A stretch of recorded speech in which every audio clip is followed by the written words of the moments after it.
So Vegas is dying. Vegas is dead. Vegas is abandoned. Stop me if you've heard this, because I know you've heard this from this very channel. But the more I dug into things, the more amazed I was about how I don't think this city will ever die. See, because as I started doing more and more research, I realized this city will always have a place. They just don't need you coming here, you and your low dollar amounts. You're what's not called a quality player. And in this episode of NLLV, we're going to be taking a look at how the LVCVA tourist numbers show a very different story. On one hand, absolute chaos and endless declines month over month. But on the other hand, that matters the most to a big gaming corporation, the quality players, that's not you. They're coming in.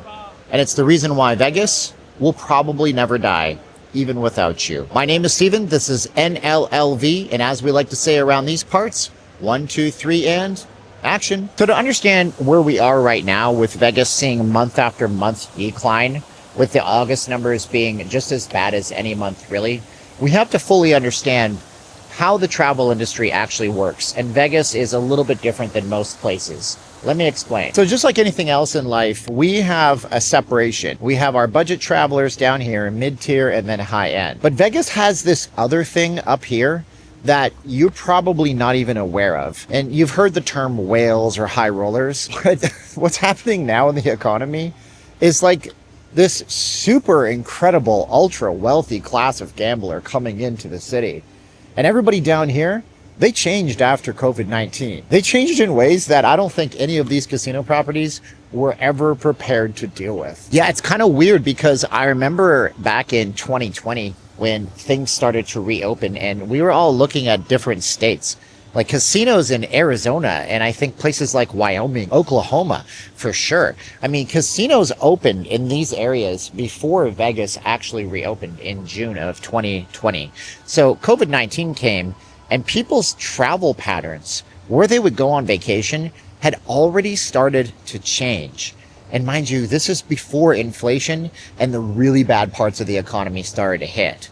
So what happened next could be seen as a logical projection for why the numbers are so bad. So get this. So COVID-19 reopening happens in Vegas in June of 2020. And for a time, things are good. And for a time, the casino companies realize a couple of things. These are pivotal to our story to understand why nobody's coming now and why Vegas is so sick of that kind of money. So as we discussed in a previous video, COVID-19 reopening gave the casino companies an opportunity to basically get people back into town and take advantage of stimulus checks from COVID-19 recovery. All of a sudden, every single person was going on vacation. Whether or not they could have even afforded a vacation before, they were coming to Vegas right now. Spend it if you got it. The intended purpose of the stimulus recovery, to stimulate the economy. Stimulate places like Vegas or Disney, which had been closed down and which had, in Nevada's case, up to 30% unemployment, which is pretty wild if you think about it. And upon the reopening of Vegas, places like the Bellagio, right here where I stand at this sign, which tells me to do not enter, they saw an influx of players. But again, it was that low quality player. But hey, when you're thirsty in the middle of the desert, you'll take any kind of water that's available, right? But Vegas had plans, and the plans, they involved not catering to that kind of player for long, which will bring us to today. See, because the numbers that came out last week from the LVCVA show that things are getting worse every month and still haven't really improved. We saw a minus 6.7%, I think it is, I'll put it on the screen here, decrease from August of 2024 into August of 2025. Less people coming in, less occupancy in the rooms. We'll dig into the stats and facts and figures in a minute. But all the same, the casino companies keep posting profits. Their stock prices keep going up.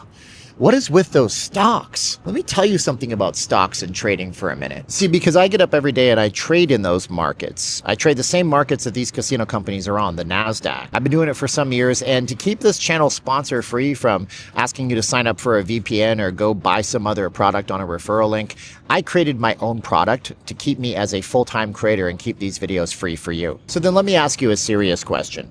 If you could go into the markets and learn what I do to potentially make 50 or $100 or $150 a day in only about 20 or 30 minutes. Would that help you pay some bills? Would that be life-changing to know 90% more than your friends about what's going on in the economy at large? And if the answer is yes, I have a special offer for you. You get 90% off. We let people in 10 at a time as we build the program and as we upload new videos daily. Go to 1kaday.diy, type in the code 6 at checkout for the first 10 people watching this video only that take us up on it, and you'll get the course for less than the cost, as I always say, of a pair of AirPods Pro. It'll last forever, you'll own it for life, and you'll be putting yourself into a position where you learn so much in such a little amount of time. You're going to love the course. All right, so let's take a look at the numbers to tell you how bad August 2025 was compared to August 2024. They're really bad, but in the end, remember, we're going to tell you the dark reason why none of this really matters. And because I'm not freaking Rain Man, I do have my cheat sheet. So August, change in the visitorship, down 6.7%. Last year, we had 3.399 million people come into town, and this year we had 3.171 million come into town. 6.7% drop in overall visitorship numbers. Next up, we have convention visitorship. Conventions are the cash cow of Vegas during the summer months, and this one hurt. It was down 8%. Now, mind you, that's a lot of people coming into town. Think about it this way. I grew up in a small town with 75,000 people in it, and last year Vegas brought in 638,300 conventioneers, but this year only 587,300. So it is this point where I say, if you're even 1% smarter, do the YouTube thing, like, share, subscribe. We do videos like this, economic updates on the nation in general on Mondays, and also live streams on the weekend. But let's get into the occupancy levels, because this what really matters. This is where you're like, Vegas is dead, right? And I'm telling you, it doesn't matter what these numbers are. The Las Vegas Strip saw a drop from 84.6% occupancy last year to 81% this year. The downtown's total occupancy also shot down about 3%. The midweek occupancy is down as low as 72.2% for the entire city for the entire year.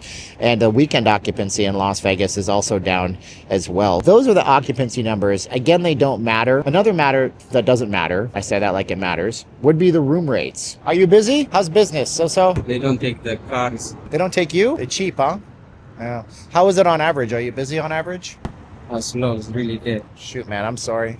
I hope it gets better for you, brother. So it's slow for him, and we got to talk about the average room rates, because those have actually dropped. Yeah, average daily room rates have dropped as well, but again, none of that matters because they don't need you to come here for these cheap rooms. But yeah, rooms have gone down on the Strip from $186 last year to $172.81, and I still don't know if that includes the resort fees. So you can just tack on another $40 on those average room rates. Downtown, still good. Downtown is one from $99 going to $90. So $90, 10% drop, 7% on the Strip. And one thing, just a quick update. I wanted to show you the Bellagio, but the scaffolding is going up for F1, so we're already in F1 mode. If you're coming out here, you can't get that view of the Bellagio fountains. Let's go across the street, talk about the rest of the numbers, okay? Before we get across the street, we can just say this about the airport. It is bad. If you work at the airport and you rely on tips, you are hurting. Harry Reid International Airport is down a staggering 5.9%. Yeah, 1 year ago, they had 4.8 million passengers come through. This year, only 4.5 million.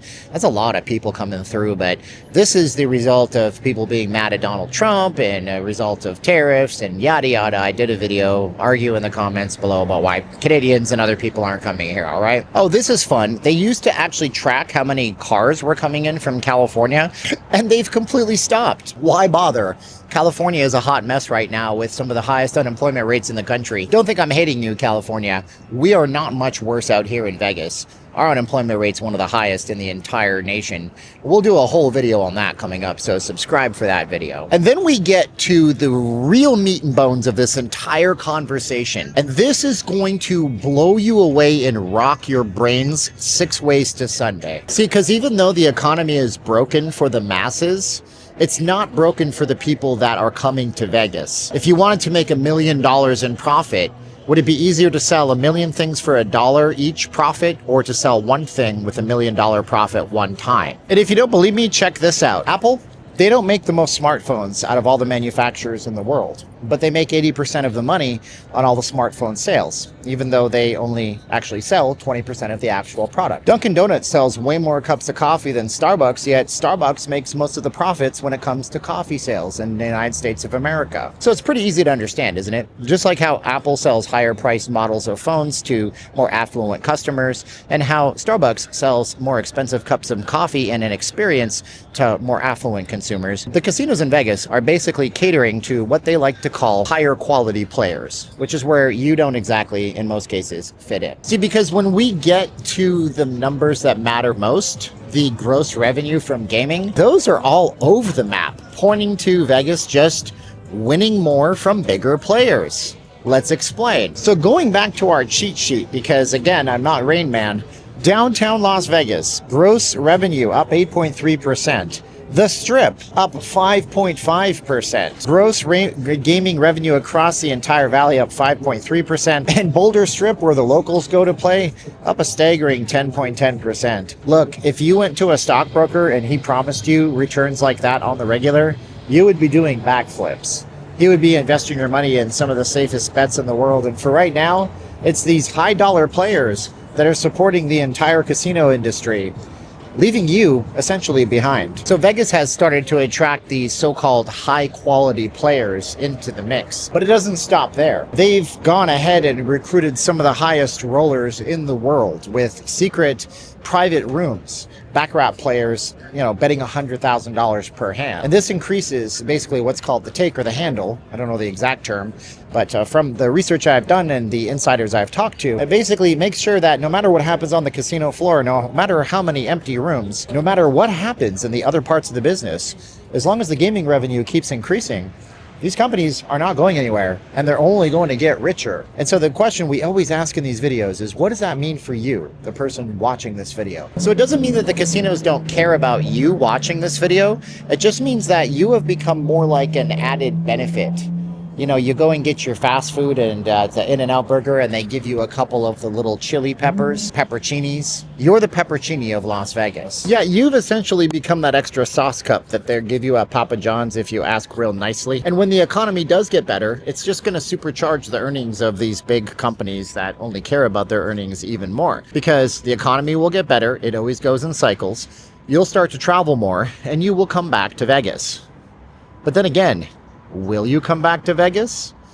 That's the big missing part of the equation. Because remember at the start of this video, I talked about those people who changed their vacation patterns around COVID when Vegas wasn't open? Well, we're going to call those people the value seekers in this video, not the low quality gamers. That's a gross term, and I really don't like that the industry uses it for you. Question remains right now whether or not the value seeking gamer and player and vacationer comes back to Vegas when the economy inevitably does get better. It's a question that I'm sure is on the minds of the casino CEOs, because there's only so many F1 type events like you can see across the street that we can cram into Vegas's calendar before we do need to have those players come back and contribute to the overall economy in town. Until then, we don't know what's going to happen, and until then, you guys are going to have to do something with your life. And the overall theme of my last several videos has been the same.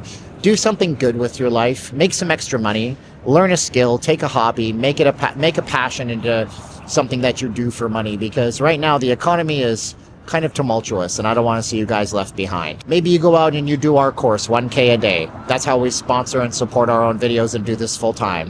1K a day.DIY, enter the code 6. Only 10 people on this video will get in for 90% off. Well, whatever you do, make it a good one and seize that day, because we only have so long to live.